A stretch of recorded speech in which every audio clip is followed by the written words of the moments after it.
There are tons of settings in Zoom, and the way you're going to look at them is to click on the More button at the bottom of the screen here and click on Settings. And there's everything here from video and effects to audio to do with your display and recording, screen sharing, and accessibility as well.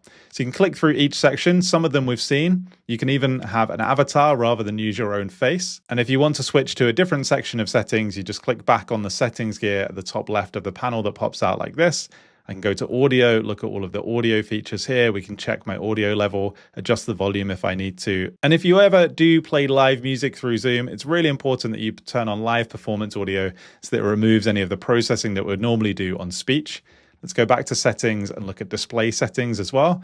So under display, I can change the theme. By default, there's this dark and light theme, but maybe you want a slightly different color in the background like this. You can decide whether you want people's names displayed or not. I personally like doing that so that I can really keep an eye on who's who, maybe especially if I'm meeting with people externally to my team. And I control things like reactions. So whether reactions are shown, whether they're animated as they come up on screen as people select them in the meeting. I can go back to the default recording settings that you can check back earlier in the video how to do that with the timestamps as well.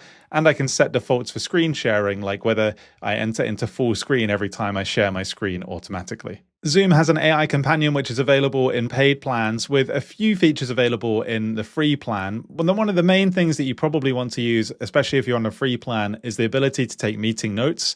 To do that, you click on the pencil icon on the top right of the window that you see when you're in a meeting, and then you click Start Taking Notes, and it will open up My Notes, which is a basic version of the AI companion, and it will start taking notes during the meeting.